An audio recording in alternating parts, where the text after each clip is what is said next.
আজি পাণ্ডুনাথ দেৱালয় মন্দিৰত অহা দুৰ্গা পূজা বিসৰ্জন তথা আইন শৃংখলাজনিত পৰিস্থিতি সম্পৰ্কে এক আলোচনাত মিলিত হয় দুৰ্গা পূজা সমিতিৰ বিষয়াসকল। উক্ত আলোচনাত উপস্থিত থাকে জালুকবাৰী আৰক্ষী থানাৰ ভাৰপ্ৰাপ্ত আৰক্ষী বিষয়াকে ধৰি দুৰ্গা পূজা সমিতিৰ বিষয়াসকল।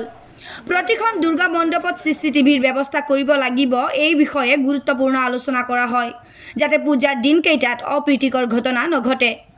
দুৰ্গা পূজা বিসৰ্জন সমিতিৰ সাধাৰণ সম্পাদক ডিজেন লহকৰে এই কথা সংবাদ মাধ্যমক জনায়।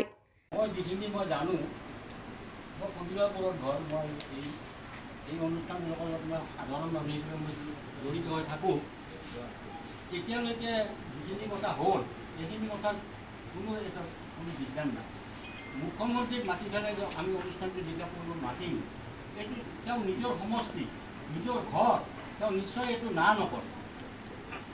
গতিকে মই ইফালে PWD বিল্ডিং এই তিনিটা বিষয়ে মানে তিনিটা বিভাগৰে আপোনালোকৰ পেণ্ডেলৰ লগত বা পূজাটোৰ লগত অন্তৰ্ভুক্তভাৱে জড়িত হৈছে।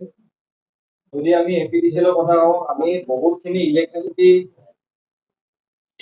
বহুত তাৰ লগাই মেলি আমি কানেকশন লগাও, লাইটৰ সাউন্ড বক্সৰ বিভিন্ন ধৰণৰ। তো আপোনালোকে APDCL পৰা ক্লিয়াৰেন্স সাৰ্টিফিকেট ল'ব। এই সাৰ্টিফিকেট সকলকো এই ইনস্ট্ৰাকশনটো দিয়া আছে আৰু APDCL পৰা আপোনালোকে এই ক্লিয়াৰেন্স সাৰ্টিফিকেট আপোনালোকে অনলাইন আমাৰ জালুকবাৰী থানাৰ অন্তৰ্গত 82 দুৰ্গা পূজা কমিটি আজি ইয়াত উপস্থিত হৈছে আৰু আগন্তুক আমাৰ দুৰ্গা পূজাত যাতে চৰকাৰে যি নিয়ম নীতি মানি দিছে সেই নিয়ম নীতি মানি চলিবৰ কাৰণে আজি আমাৰ সিদ্ধান্ত লৈছো। লগতে বিসৰ্জন কমিটিখনো আজি ইয়াত যোৱাবাৰ এখন পদত্যাগ হ'ল, আজি নতুনকৈ বিসৰ্জন কমিটি গঠন হ'ল আৰু এই বিসৰ্জন কমিটিখনে অহা 3 বছৰলৈকে ৰাইজে স্থায়ীকৰণ কৰি দিলে 3 বছৰ এই কমিটি থাকিব। আৰু আমাৰ বিসৰ্জনৰ যিটো ঘাট এইটো মাননীয় মুখ্যমন্ত্ৰীৰ লগত আলোচনা কৰি এইটো স্থায়ীকৰণৰ কাৰণে আজিৰ সভাৰ সৰ্বসন্মতিক্ৰমে প্ৰস্তাৱ গ্ৰহণ কৰে। এতিয়াতো আমাৰ ইয়াত ঠায়ে নাই, পাণ্ডু পোৰ্টতে হ'ব, গতিকে তেখেতসকলৰ লগত আলোচনা কৰি সেই ঠাইতে কৰাৰ সিদ্ধান্ত হৈছে। লগত এইবাৰ মানে ডেটৰ অসুবিধা হোৱাৰ কাৰণে 13 তাৰিখে আমি প্ৰতিমা বিসৰ্জন দিম আৰু পাণ্ডুত দুদিনীয়াকৈ 13 আৰু 14 দুদিনীয়াকৈ প্ৰতিমা বিসৰ্জন হ'ব। এইবাৰ এতিয়া মিটিঙত শুনিলে বাকী আমাৰ DC প্ৰশাসন আৰক্ষী প্ৰশাসনে যিখিনি নিৰ্দেশ দিছে সেইখিনি প্ৰত্যেকে মানা উচিত। যেনেকে হেলমেট পৰিধানটো নিজৰ কাৰণে, আৰু এই নীতি নিয়মবিলাক যদি নামানে তেতিয়াহ'লে তেওঁলোকে বিপদত পৰিব। আৰু দ্বিতীয়তে মই মুখ্যমন্ত্ৰীক অনুৰোধ কৰিছো যে তেওঁৰ এইটো সমষ্টি, আমাৰ ৰাইজে তেওঁৰ সমষ্টিটো আটক ধুনীয়া কৰিবৰ কাৰণে, সুন্দৰতকৈ সুন্দৰ কৰিবৰ কাৰণে সকলোৱে প্ৰস্তুত। কিন্তু এতিয়া যিবোৰ কথা আমি ঢুকি নাপাওঁগৈ, যেনে এতিয়া স্থায়ী এটা হোৱা নাই, এইটো বিভিন্নজনে ইটিকি মুখেৰে কয় যে মুখ্যমন্ত্ৰী থাকোঁতে এটা পাৰ্মানেণ্ট এটা ইমাৰ্চন ঘাট হোৱা নাই।